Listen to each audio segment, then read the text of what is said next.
Bonjour et bienvenue à une nouvelle capsule éthérique de Montréal Hanté. Je suis votre hôte Dr Mab et cette semaine, nous allons faire un tour au musée Redpath. Avec ses centaines de cas de hantise répertoriés, Montréal mérite amplement sa réputation de ville la plus hantée d'Amérique du Nord. Et la mission de Montréal Hanté est de vous les faire connaître à travers nos capsules chaque deuxième samedi et plusieurs autres activités que vous pouvez découvrir en suivant les liens dans la description. Et maintenant, parlons fantômes.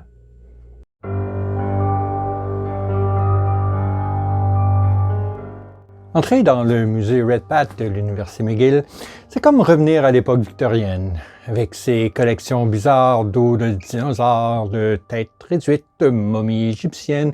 Le musée est unique parmi les attractions de Montréal. Selon divers rapports, il est également hanté, avec des têtes réduites qui, dit-on, fixent les gens et des momies qui se déplacent parfois d'elles-mêmes. Bien que le musée soit certainement un endroit intéressant à visiter, certains visiteurs font l'expérience d'une activité paranormale effrayante aux fins de l'établissement poussiéreux. Le musée Redpath est l'un des plus anciens musées du Canada. Créé à l'initiative du baron du sucre Peter Redpath, le musée d'histoire naturelle avait pour but de protéger et exposer la vaste collection de Sir William Dawson, directeur de l'Université McGill et célèbre spécialiste des sciences naturelles. Celui-ci avait amassé cette vaste collection au fil des ans lors de ses nombreux voyages. Avec une combinaison éclectique de classicisme victorien et d'architecture néo-grecque, sans parler de ses expositions lugubres, le musée Redpath a été populaire dès son ouverture en 1882. La vaste collection comprend diverses pierres et fossiles rares, ainsi que de nombreux squelettes, dont un anaconda et un gorgosaure. Les animaux taxidermés sont également exposés, un lion, un loup, un gorille à dos argenté et une araignée de mer géante.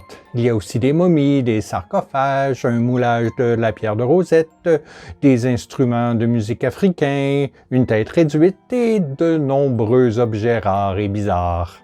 L'un des problèmes paranormaux du musée est que certains artefacts semblent avoir une vie propre. Qu'il s'agisse des yeux des gens qui leur jouent un tour ou d'objets qui bougent d'eux-mêmes, la situation n'est pas sans rappeler le film La nuit au musée avec Ben Stiller. Tout au long de l'histoire du musée, il y a eu toutes sortes de rumeurs concernant des activités hantées. Qu'il s'agisse d'objets qui se déplacent seuls ou disparaissent, des bruits bizarres comme des grognements ou des claquements d'eau. Le musée est réputé être un lieu hanté. Il existe de nombreuses anecdotes provenant de sources fiables.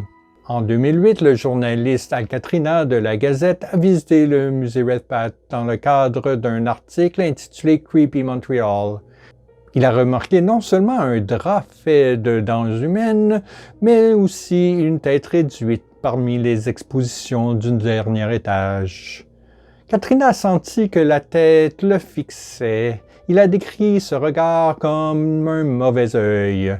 Le journaliste a rapidement sorti un morceau d'hématite, une pierre utilisée pour dévier l'énergie négative, afin de se protéger du regard inquiétant de la tête réduite. D'autres ont dit que cette même tête leur faisait des yeux doux, et une étudiante de McGill a même affirmé que l'horrible artefact s'était moqué d'elle à une occasion. D'autres personnes ont entendu le craquement des incarnés d'ossements dans le musée. Un gardien de nuit, qui a depuis pris sa retraite, a rapporté avoir entendu des os grincer et craquer à plusieurs reprises pendant son service de nuit. Il a également remarqué en patrouillant la mezzanine du 3e étage quelque chose qui l'a profondément troublé. Siégeant au sommet d'une vitrine d'exposition se trouve le squelette d'un anaconda.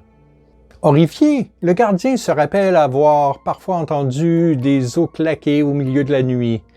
Et chaque matin suivant, il observait que les os du serpent s'étaient déplacés durant la nuit.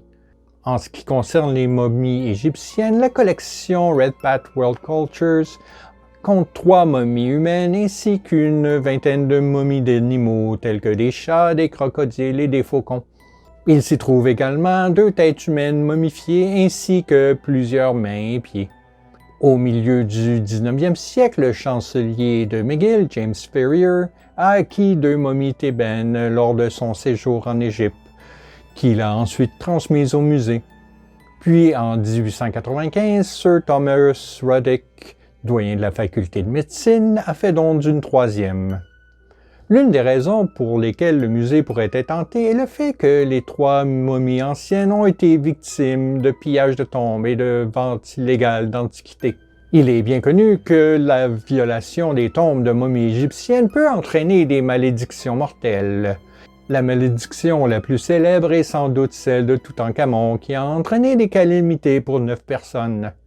Certains pensent que James Ferrier et Sir Thomas Ruddick ont tous deux souffert de malédiction en raison du vol de momies dont ils ont fait don au musée Redpath.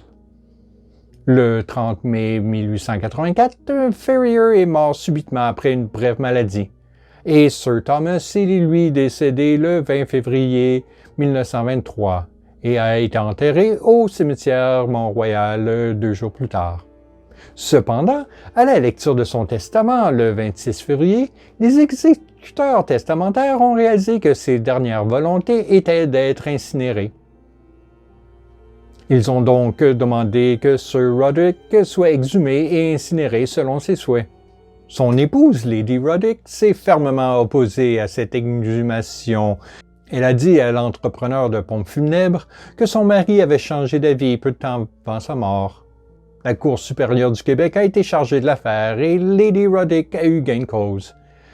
Laissé dans le sol, le cadavre de son mari serait mangé par les vers au lieu d'être brûlé dans un crématorium, ce que Sir Ruddick avait craint au départ. Pour en revenir au musée Redpath, celui-ci a utilisé un scanner à résonance magnétique pour reconstruire les visages des 3 momies. Celles-ci sont maintenant exposées, mais on craint que les personnes qui ont travaillé sur le projet aient été maudites par les anciennes momies. Enfin, les grognements des incarnés semblent émaner d'un gorille à dos argenté empaillé. Acquis lors de l'expédition de McGill au Congo dans les années 1930, le gorille a été exposé et affectueusement nommé George par les membres du personnel. À l'époque, le responsable du musée, T.H. Clark, décrivait l'objectif du gorille comme un moyen d'illustrer des caractéristiques et des faits scientifiques, en plus de sensibiliser le public sur le plan culturel et éducatif. Une étiquette Mammalia primates spongidae est attachée au podium de George pour aider les visiteurs à identifier son espèce. George était extrêmement populaire et attirait de nombreux visiteurs au musée Redpath. Le gorille est même apparu dans les journaux de Montréal tels que le Star, le Herald et le McGill Daily, qui ont tous décrit la bête massive comme un leader très viril dans le monde des primates. Malheureusement, au milieu des années 50, un groupe d'étudiants a décidé de faire une très mauvaise farce au gorille à dos argenté. Portant des sarraux, ils sont entrés dans le musée et ont demandé au directeur s'il pouvait emprunter le gorille, sous prétexte qu'un professeur avait fait cette demande à des fins académiques. Le directeur du musée a acquiescé et les étudiants sont sortis avec George. Le lendemain matin, un professeur a découvert le gorille au sommet de la célèbre fontaine des 3 nus de McGill. Les farceurs avaient de plus castré le pauvre George et retiré ses organes génitaux. Peu après que les responsables aient remis George à sa place, des rapports de ces grognements désincarnés ont commencé à faire surface. Parfois, encore aujourd'hui, les enfants qui visitent le musée sont effrayés lorsqu'ils entendent un grognement soudain émanant du gorille. Il va sans dire qu'avec autant de hantises au musée, les appels à la décolonisation du Redpath se sont multipliés. Gloria Bell, professeure adjointe d'art autochtone à l'Université McGill, a déclaré au McGill Tribune que le musée Redpath a une présentation historisante, dépassée, primitivante et emploie une stratégie très vieille école.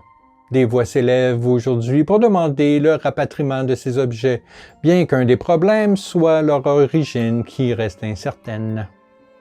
Le musée Red Pat de l'Université McGill, vestige colonial du passé, a une atmosphère de l'ère victorienne et une foule de problèmes paranormaux. Pour les chasseurs de fantômes, il vaut la peine d'être visité. Et bientôt, car celui-ci fermera ses portes pour rénovation à la fin de l'année et ce pour 2 ans. Serait-ce parce qu'il y a trop de problèmes de fantômes? Voilà qui était notre petit tour d'horizon du musée Red Pat. Y avez-vous fait des rencontres étranges? Les yeux de la tête réduite vous ont-ils suivi à travers votre périple? Faites-nous en part dans les commentaires. Je vous encourage également à aimer la vidéo, vous abonner et activer les notifications pour ne manquer aucune de nos capsules. D'ici notre prochain rendez-vous, je vous souhaite un bon 2 semaines et gardez l'œil ouvert, on ne sait pas ce qui rôde à Montréal.